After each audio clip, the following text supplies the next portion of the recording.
en este episodio.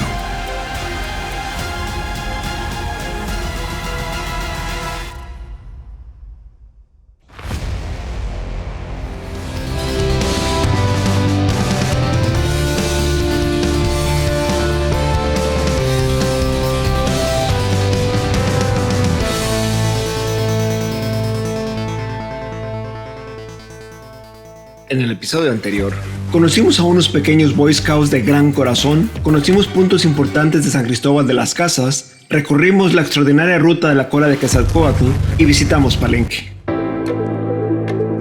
Como narrado en el episodio previo, mi hermana y su familia decidieron extender su estadía un día más en San Cristóbal de las Casas. Al día siguiente nos reunimos en Villahermosa, desde donde nos aventuramos a explorar la fascinante zona arqueológica de Palenque. Tras nuestra visita a Palenque, mi hermana y su familia decidieron explorar el Parque Museo La Venta al día siguiente. Este museo al aire libre alberga impresionantes altares y cabezas de piedra olmecas y cuenta con la adición de un zoológico situado junto a la pintoresca Laguna de las Ilusiones en Villahermosa. Con el fin de sus vacaciones, regresaron a Tuxtla al día siguiente para tomar el vuelo de regreso a casa. Mientras tanto, tras concluir mi semana laboral, continué mi ruta hacia un destino paradisíaco a orilla de la Laguna de Bacalar. Este encantador rincón, ubicado al norte de la laguna, lleva el evocativo nombre de Laguna Azul Bacalar. Su acceso es sencillo y ofrece opciones para estacionar tu casa móvil, alquilar una habitación o instalar tu tienda de campaña. Pasé un día inmerso en la serenidad, disfrutando plenamente de la naturaleza y la espléndida belleza que la Laguna de Bacalar tiene para ofrecer. Al abandonar Bacalar, me encamino hacia lo que será el punto más distante de mi travesía, Cancún, uno de los destinos turísticos más destacados de México. Debo admitir que no es de mi completo agrado. Lo que no me cautivó fue el desarrollo desmesurado de los resorts, que parece tener escaso respeto por la exquisita naturaleza de la región. Es como si le hubieran agregado una playa paradisíaca al famoso Strip de Las Vegas. Me resulta difícil comprender por qué se centran únicamente en obtener beneficios económicos, cuando podrían cuidar y preservar la naturaleza al mismo tiempo que desarrollan negocios centrados en el ecoturismo. Motivado por esta razón, ingresé a la zona hotelera, tomé una foto y rápidamente me retiré. Busqué un lugar tranquilo para pasar la noche y me dirigí con rumbo a Valladolid, una opción que estaría más cerca de mi destino del día siguiente. Buenos días. Esta noche nos quedamos en este lugar, se llama Suitún. Es un cenote, o la entrada a un cenote. Tienen esta parte donde te rentan cabañas y te rentan un espacio para acampar, que es lo que yo hice. Está cómodo, estuvo un poquito frío en la noche, pero tranquilo, no nada que un sleeping bag no arreglara. Está bonito, canto de pájaros, canto de aviones, camiones. No, pero en realidad está bonito. El cenote debe estar muy bonito, pero así como está en esta ruta no podemos estar llegando. Así es de que esperamos en un futuro cercano regresamos a ver todo eso. Así que no queda más que terminar de empacar para intentar ganarle a la gente que va a llegar a Chichén Itzá, que va a ser mucha, imagino. Hoy es domingo, así es de que hay que apurarnos a empacar para irnos, para empezar temprano. Ok, vámonos.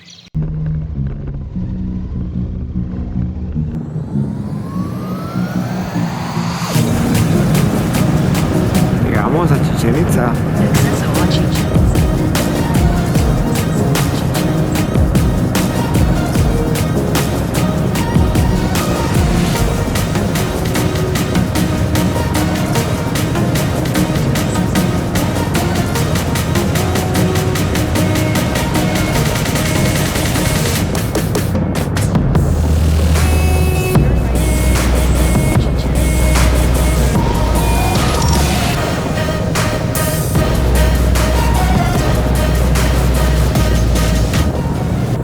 ¿Perdón? Voy a ocupar un guía, ¿sí? ¿Te gustaría un guiado? ¿Cuánto dura uno y cuánto dura el otro? 1 hora y media el completo, a 2 horas y el otro 1 hora. Completo me gustaría.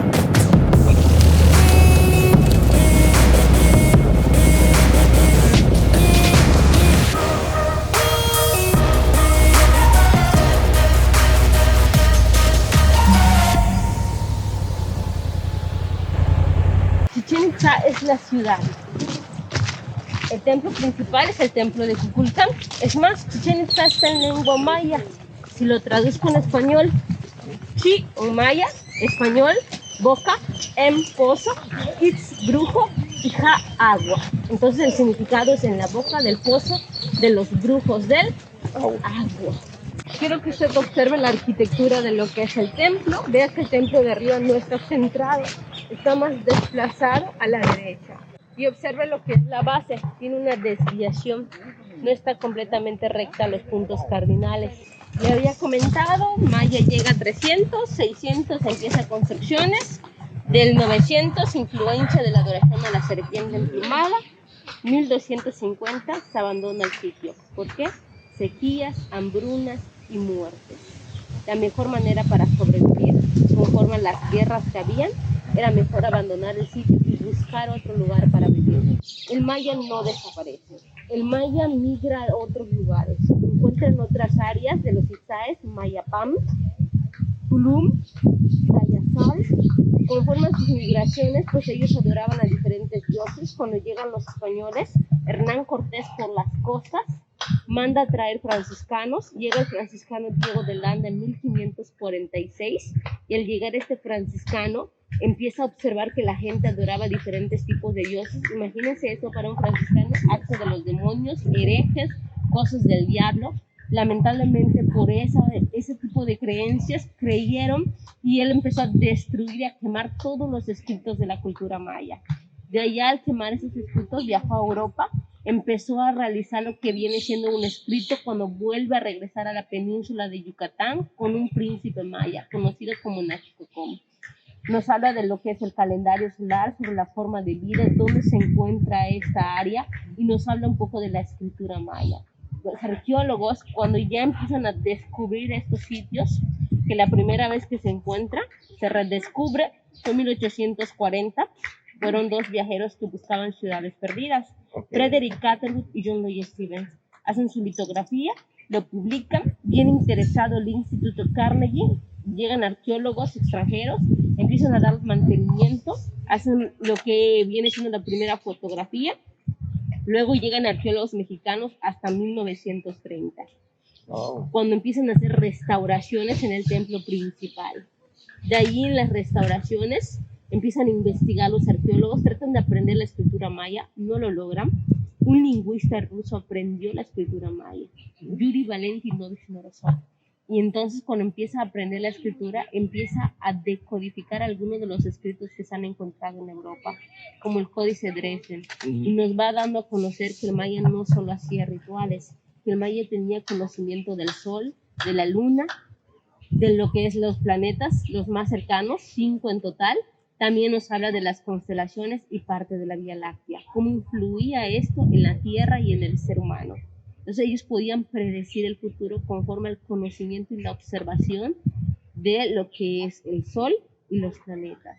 Ahora, ¿de allá dónde está parte de ese conocimiento? Pues enfrente de nosotros. Ese es el templo de Kukulcán y es el calendario solar. Mide 30 metros de altura, 55 de ancho. El calendario solar maya, ¿cómo se maneja? El maya contaba de 20 en 20. Esta es la escritura maya, en el cual nos menciona lo que son los meses que tenían. Tenían 19 meses, 18 de 20 días, porque contaban de 20 en 20 en un sistema vigesimal. 18 por 20, 360. Y el último mes que tenía de 5 días, completaban los 365 días del año. Acá le muestro la numerología, el 0, 1, 2, 3, 4, 5, 6, hasta llegar al 19. Y cuando llega al 20, sube de nivel, porque contaban de 20 en 20. ¿Ok? Bien. Ahora, 20 días, 19 meses. El último mes de 5 días, el Guayeb, del 5 de agosto al 10 de agosto. Y en el POP inicia lo que viene siendo el calendario. ¿Ok? ¿Cómo representaron ese calendario en el templo? Observemos la construcción. Está realizado por niveles, son un total de 9 plataformas. La fachada dividida en 2, 9 y 9 sumamos 18. Y el templo de arriba, 19 meses. ¿Cuántas estaciones tenemos al año? 4. ¿Cuántos lados en el templo? 4. ¿Cuántos días dura cada estación? 91 días, 91 escalones por cada lado. 4 por 91, 364. Y hay un día cuando el sol se posiciona en el centro de la Tierra, en el cual tiene una desviación conforme a la rotación de la Tierra de 17.5 grados. Y en el templo de arriba tiene la desviación de 17.5 grados conforme al día del cenit. Wow. Así es. Es más, la base tiene una desviación de 21.5 grados. ¿Por qué? Porque cuando la Tierra va trasladándose para que haya los solsticios, está a su trópico de Cáncer o trópico de Capricornio. Y esa desviación que tiene en su rotación es de 21.5 grados. Entonces, las esquinas del templo están realizadas conforme al solsticio de verano, el día más largo, y solsticio de invierno, el día es más corto. Hasta eso tienen calculado. Así es, y el templo de arriba con un desplazamiento de 17.5 grados conforme al día del cenit. ¿Y qué pasa cuando el sol sí está del este hacia el oeste, que es el día del equinoccio? La desviación del templo permite que el sol en esta parte esté en luz, la parte norte oscura, pero de 4 a 5 por la desviación el sol atraviesa por las plataformas. Y al atravesar por las plataformas, la luz del sol hace un efecto. ¿Cuál es este efecto? El descenso de Kukulcán. Famoso descenso de Kukulcán. Así es. La luz del sol al atravesar por las plataformas va formando el cuerpo de una serpiente descendiendo de 4 a 5 hasta llegar a la cabeza, con 7 triángulos isósceles. Cuando esto sucedía, el pueblo creía que su Dios venía, bajaba para la tierra para avisarles el tiempo de la siembra, 21 de marzo. Volvía a suceder 22 de septiembre y le avisaba al pueblo el tiempo de la cosecha. Un calendario agrícola, un calendario solar. Y aquí le muestro otro video donde nos podemos apreciar en el cual, pues al volar esta ave, forma como si fuera una serpiente con alas. Esta ave era muy preciada para los mayas, es una ave sagrada. Y recordemos que los representantes del dios que ellos adoraban era de la serpiente emplumada. Le había comentado a usted del libro de Popol Vuh, ¿lo recuerdan? Sí. Bien. Le comentaba que en el libro de Popol Vuh nos hablaba de la creación del universo, nos habla de la creación hasta del ser humano y nos dice también del juego de pelota. Nos dice que 2 hermanos gemelos empezaron a encontrar la pelota de caucho de lo que era su padre. Lo rebotaron y los dioses del inframundo lo escucharon, se enojaron porque solo ellos hacían ese ritual, en el cual los llevaron al inframundo y al realizar el juego de pelota, uno perdió y fue decapitado. El otro hermano retó a Xibalbá, hizo el ritual con Xibalbá y decapitó a Xibalbá. Revivió a su hermano y al final de sus días uno se convirtió en el sol y uno en la luna. Entonces para ellos el ritual del juego de pelota es la representación de lo que es el universo. La pelota es el sol. Observemos la construcción. Tiene una tribuna norte, una tribuna sur. Los anillos siempre van a estar donde inicia el día y donde termina, del este hacia el oeste. Los 4 puntos cardinales. La arquitectura maneja 3 niveles como representación del cielo, tierra e inframundo. La pelota representa el sol. La clase alta estaba arriba, en el muro. Sacerdote chamán realizando lo que es la ceremonia o el ritual en la tribuna norte. Venían lo que viene siendo invitados de otras tribus. Empezaba la ceremonia, 2 tribus, cada tribu 7 guerreros. Arrojaban la pelota en el nivel de la tierra, en el cual esa es la representación del símbolo del inframundo. Inicia el ritual, arrojan la pelota, golpean la pelota con hombro, codo, cadera, pasando la pelota entre los que son los guerreros. Cuando logran encestarlo en el anillo, termina el ritual y había un ganador. ¿Qué pasaba? Acá están los grabados originales del juego de pelota. Acá tenemos el primer guerrero, lo vemos con los pies. Primero, segundo, tercero, cuarto, quinto, sexto y el séptimo. Él tiene en la mano derecha un cuchillo de pedernal de sacrificio y en la izquierda tiene la cabeza del sacrificado. círculo representa el ritual, la ceremonia que se realiza. Aquí vemos a Puch, un cráneo, símbolo de la muerte. O sea, el ritual se hace en el inframundo a la muerte. Acá vemos un capitán arrodillado sin cabeza, de él saliendo 7 chorros de sangre, 6 en forma de serpiente y 1 en forma de planta con flores y frutos. ¿Qué quiere decir? Que el ritual que se realiza es para la fertilidad y para la abundancia. Pero acá tenemos 2 tribus, cada uno 7 guerreros, en el cual acá representan los 2 capitanes. Uno está de pie y uno arrodillado. Entonces esto representa que aquel que está semiderrotado es decapitado, en el cual él da el ritual del sacrificio para la fertilidad o para la abundancia. No quiere decir que siempre ellos tengan que sacrificarse. Puede ser que el capitán perdedor va a ser sacrificado o él va a dar las ofrendas de sacrificio. Y ese tipo de juegos rituales que se realizan son para obtener controles políticos, religiosos o económicos. Y así también tener abundancia en tiempos de sequía. Vemos que el muro tiene una inclinación. Esta inclinación es de 5 grados, que permite que cuando una persona hable desde la tribuna sur, el sonido rebote varias veces, creando varios ecos hasta llegar al otro extremo. Sin micrófono, sin bocina, el sacerdote hablaba y todos los que estaban en la ceremonia le escuchaban. Acá traían a los prisioneros, los subían por la escalinata. En la parte superior hay 2 cámaras. En el centro está el chacmol. Al final del templo, al final del chacmol, hay una mesa rectangular. En esa mesa le ofrecían la bebida del balché o la bebida psicotrópica. Le ataban de las manos, los pies, le cortaban la parte baja del pecho. De allá se extraía lo que era el corazón. Y el corazón lo depositaban en el chacmol. Esa es la ofrenda de los sacrificios. Y el 19 de junio, en el día del solsticio, en el amanecer, miren, acá está lo que es el fresco del sacrificio. Sí. Okay. También se han encontrado otros frescos donde nos habla sobre el comercio, cómo el maya llegaba hacia las costas, hacia sus canoas y se encontraba con otras tribus. Allá realizaban el intercambio. Acá no tenemos lo que viene siendo oro ni plata, no tenemos jade, ni turquesa, ni obsidiana.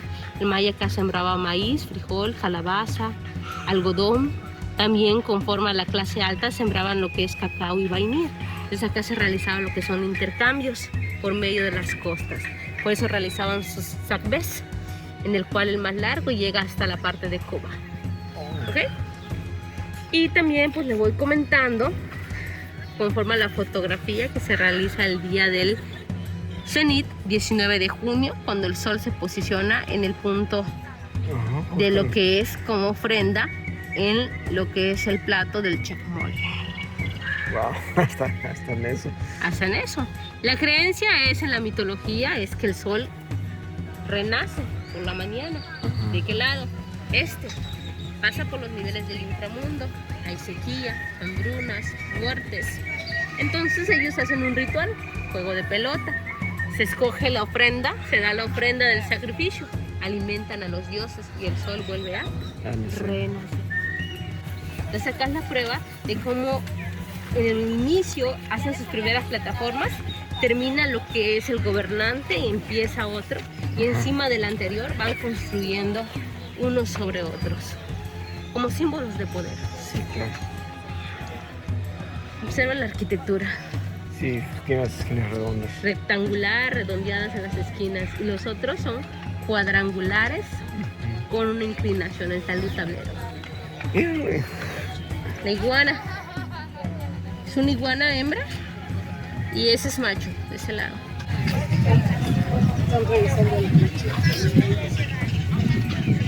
Estas son las urnas funerarias. Observamos lo que viene siendo la arquitectura. Tiene columnas, en la parte superior tenía un techo de paja palma. Vemos una construcción cuadrangular. Vemos la representación de la serpiente entrelazada, que es símbolo de dualidad, vida y muerte. Se hace la exploración y se encuentran las urnas, son 2 en total, en el cual pues quiero mostrarle una imagen de cómo se va encontrando parte de lo que son las urnas funerarias en lo que son las áreas mayas, en posición fetal. Así los sepultaban. Así los colocaban. Wow. Pues acá estamos enfrente del observatorio, o también conocido como el Caracol. Observamos la arquitectura, tiene 3 niveles, 3 plataformas. En la parte superior, la tercera plataforma fue realizada con formas solsticios. Tiene la desviación del templo de Kukulcán con formas solsticios. El templo de arriba es circular, es para observar alrededor. Tiene 4 entradas orientadas a los 4 puntos cardinales. Hay una escalinata por dentro, por eso se conoce como caracol, en forma de espiral. Hacia arriba era una cámara de observación. Allá tenían 8 ventanas. Al día de hoy solamente permanecen 3. Allá observaban al sol, la luna, Venus. De igual manera, ya tenían lo que son los conocimientos de las constelaciones. Y al lado tenemos una plataforma de tumbas donde se encontraron restos humanos. Consideran que son de los astrónomos mayas, porque está al lado del templo del observatorio. Donde fue encontrado fue de esta manera. Esta es la fotografía. Esto fue restaurado por el Instituto Carnegie en 1924. El director del proyecto de restauración era Sylvanus Morley. Conforme a la ubicación del sol en el día del equinoccio, en el centro.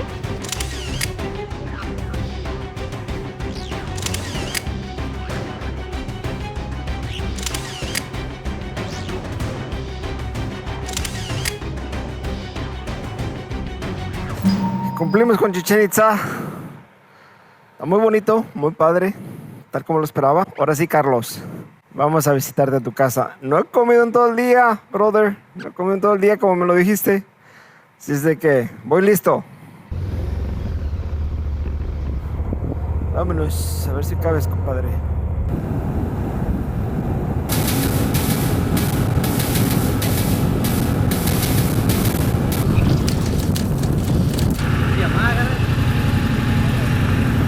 Sí.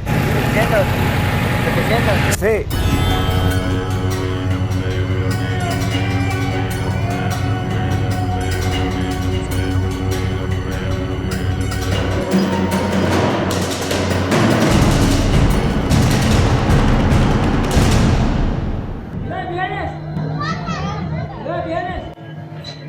Hoy salí de... Ah, gracias. Vengo de California. Qué gusto verle. Dice, Qué gustazo. bien. Gracias. Hombre, bienvenido. ¿Qué hacemos con todo esto? Qué monstruo más grande, Sí. ¿Ves? Está bien pesado. Sí.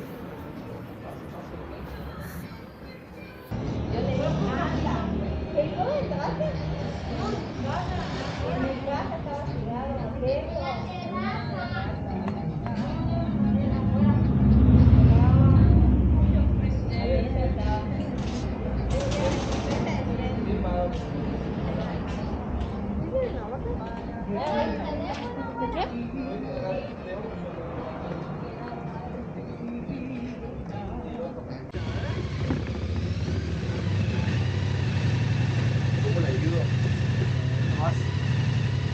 Más cuidado de que no vaya a raspar el carro. No se preocupe, no me lo van a aplicar. Le ponemos en neutral. Así nomás le empujamos. No importa si no. Sí. Se me habla del carro, no importa. Ahí está, aquí ya pasó. ¿Por allá? Ya pasó.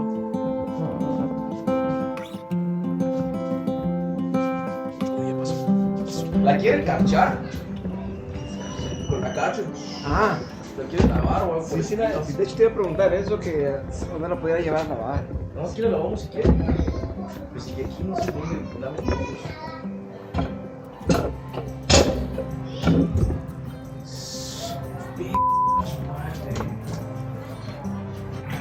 Así ese día que me lo dijo mi papá, Pero es chistoso, ¿eh?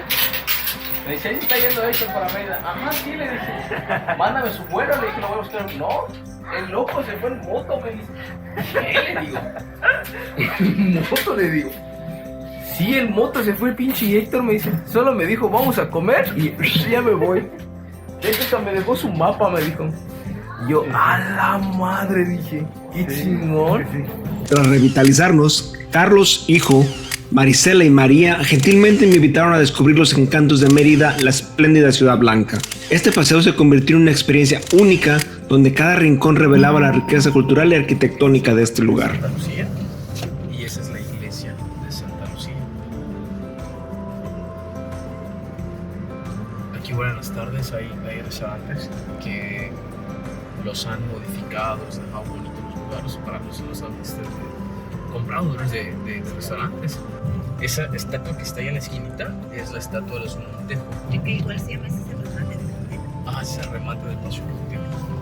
Y estos son los conquistadores.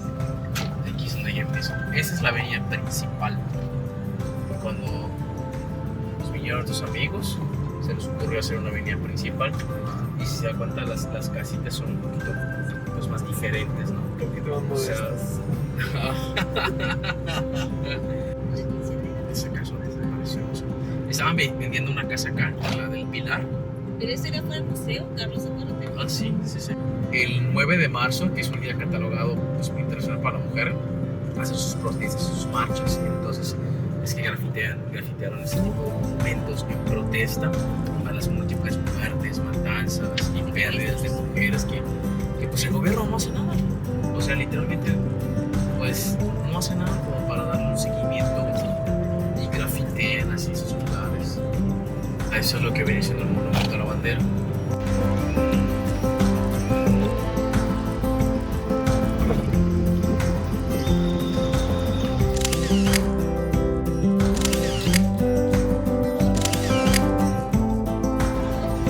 Parte de las Américas, Marquesina.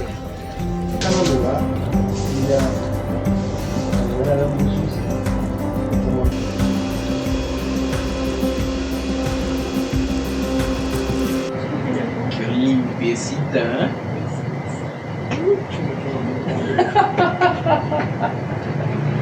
No lo quería hacer, pero lo obligas a hacerlo, Carlos. Ya.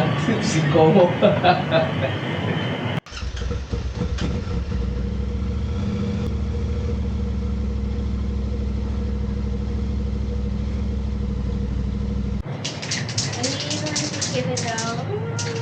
Ay, le das la mano, nada, no te No, te lo juro, no vi que estaba eso.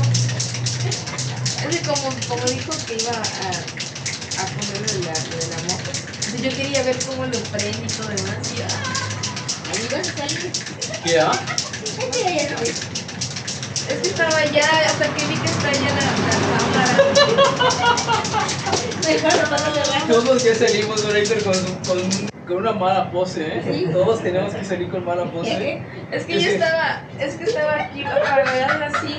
Pero dije, y veo la cámara. Ya sé que para el próximo viaje de Don Héctor me voy a listar así guapo, así.